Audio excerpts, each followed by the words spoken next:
Covid के scenario में मैं लगातार रिसर्च करता रहता हूँ कि मैं किन कंपनीज में इन्वेस्ट करूँ कि मेरा पैसा जल्दी से जल्दी ग्रो हो जाए।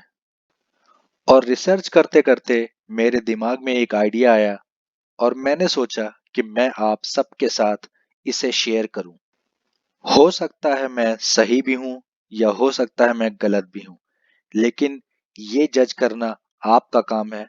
आप बस मेरी बात सुनिए और डिसाइड करिए कि क्या मैं सही बोल रहा हूं या फिर गलत बोल रहा हूं। मैं बहुत दिनों से सोच रहा था कि जब लॉकडाउन खत्म होगा तो ऐसी कौन सी चीजें हैं जो पब्लिक सबसे ज्यादा परचेज करेगी और वो चीज पब्लिक के लिए सबसे अर्जेंट होगी। मेरे मन में आया कि जैसे ही लॉकडाउन खत्म होगा, क्योंकि पब्लिक इतने दिनों से अपने घर में बंद है, तो सबसे पहले सबका मन यही करेगा कि बाहर निकलें, घूमें, टहलें, लोगों से मिलें। सभी यही करना चाहेंगे। लेकिन लोगों को ये डर भी होगा कि अगर हम ये सब चीजें करते हैं तो हम कोरोना वायरस से इन्फेक्टेड हो जाएंगे। अब सिचुएशन ये आती है कि पब्लिक को ये सारी चीजें करनी भी हैं और कोरोना वायरस से बचना भी है। अब ऐसी कौन सी चीज हमें लेनी होगी जिससे हम बाहर भी निकलें और लोगों से आइसोलेटेड भी रहें, सोशल डिस्टेंसिंग के नॉर्म्स आराम से फॉलो कर पाए। और यही वो चीज होगी जो लॉकडाउन खत्म होने के बाद सबसे ज्यादा बिकेगी। और अगर कोई चीज बहुत ज्यादा बिकेगी और उस कंपनी के शेयर हम लेते हैं तो हमारा पैसा तो बनेगा ही बनेगा। इस क्वेश्चन का आंसर जब मेरे दिमाग में आया तो मैं तो सरप्राइज ही रह गया। आंसर है कार, बाइक या फिर स्कूटी। और आप मेरा ये आंसर देख के सरप्राइज हो जाओगे। आप तो यही बोलोगे कि 2018, 19 और अब 20 भी आ गया, पिछले 3 साल से कार, बाइक और स्कूटी तो बिक ही नहीं रही है, तो अब क्या बिकेगी। लेकिन कोरोना वायरस के बाद की दुनिया एक अलग ही दुनिया होगी। बिजनेस करने के तरीके बदल जाएंगे और लोगों की हैबिट्स चेंज हो जाएगी। पहले लोग कार इसलिए लिया करते थे क्योंकि लोगों को अपने शौक पूरे करने होते थे। कार एक स्टेटस सिंबल थी। लेकिन लोग कभी जरूरत के लिए कार नहीं लेते थे। बिना कार लिए भी लोगों का काम आसानी से चल जाता था और लोगों को कभी कार की जरूरत महसूस नहीं होती थी।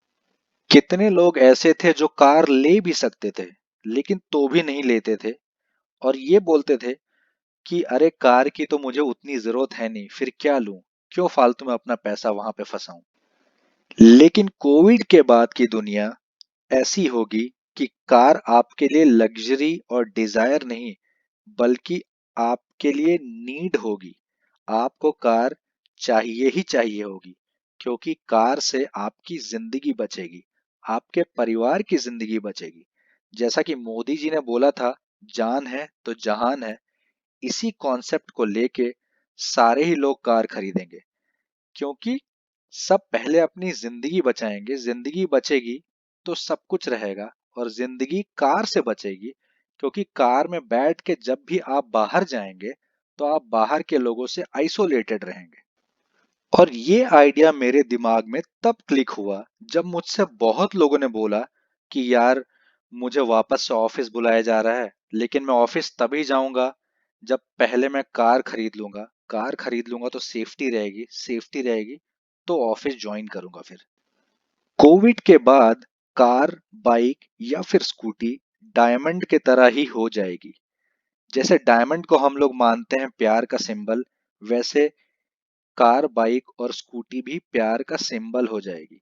अगर कोई किसी को कार, बाइक या स्कूटी से ले जा रहा है, ना कि किसी पब्लिक ट्रांसपोर्ट से, इसका यही मतलब है कि वो उसको प्यार करता है या फिर उसकी सेफ्टी चाहता है, अपने फैमिली की सेफ्टी चाहता है या अपने वाइफ की सेफ्टी चाहता है।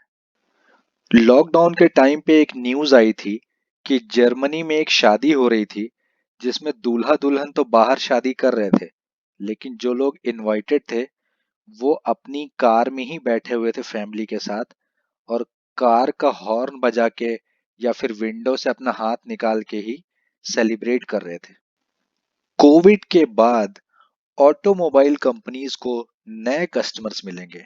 ऐसे कस्टमर जो लोग सिर्फ बस में ही जाया करते थे, ऐसे कस्टमर जो लोग सिर्फ लोकल ट्रेन्स में ही जाते थे, ओला करते थे, उबर करते थे और ऑटो से जाया करते थे। इनमें से ज्यादातर लोगों के पास खुद की गाड़ियां थी, लेकिन ये टाइम और पैसा बचाने के लिए पब्लिक ट्रांसपोर्ट यूज किया करते थे। लेकिन अब ये पब्लिक ट्रांसपोर्ट अवॉइड करेंगे और खुद की गाड़ियां यूज करेंगे। अगर ये खुद की गाड़ियां यूज भी करते हैं तो भी ऑटोमोबाइल कंपनीज की सेल्स बढ़ेगी, क्योंकि ये खुद की गाड़ियां यूज करेंगे। ज्यादा यूज करेंगे तो गाड़ियां यूज करने पे खराब भी होती हैं। जब खराब होती है तो वैसे भी आदमी अगर कोई चीज यूज कर रहा है, जैसे आप अपना सेल फोन यूज करते हैं लगातार, तो आप उसको रिप्लेस भी करते हैं, यूज करके बोर हो जाते हैं।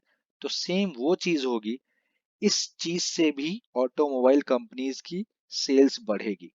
और ऐसे लोग जो पब्लिक ट्रांसपोर्ट यूज किया करते थे और उनके पास खुद की गाड़ियां नहीं थी, वो तो जरूर से ही गाड़ियां लेंगे। जैसे ही पब्लिक बाहर निकलने लगेगी ऑफिस जाने के लिए, वो जल्द से जल्द कार, बाइक या फिर स्कूटी लेगी। अगर पैसा है तो कैश दे के लेगी। लेकिन क्योंकि लॉकडाउन की सिचुएशन में लोगों के पास पैसे खत्म हो गए हैं, तो इस वजह से पब्लिक लोन भी लेगी। लोन इसलिए लेगी क्योंकि कार या बाइक लाइफ सेव करने का, लाइफ बचाने का सवाल होगा। लोग जिंदगी बचाने के लिए तो लोन लेंगे ही लेंगे, क्योंकि जिंदगी ज्यादा इंपॉर्टेंट होती है, पैसा बाद में आता है। और इसी रीजन से मेरे एनालिसिस के अकॉर्डिंग हमें लॉकडाउन ओपन होने के बाद दो चीजों पे बेट करना होगा: automobile companies and retail banks. Automobile companies अच्छी कंपनीज होनी चाहिए और रिटेल बैंक्स इंडिया के बड़े बैंक्स होने चाहिए। अगर पैसा होगा तो लोग कैश देके कार, बाइक या फिर स्कूटी खरीदेंगे।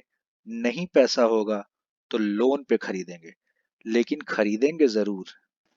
मैंने कुछ ऑटोमोबाइल कंपनीज और रिटेल बैंक्स की लिस्ट बनाई है जिन पे हम बेट कर सकते हैं। ये है Maruti, hero MotoCorp, Bajaj auto, HDFC bank, ICICI bank.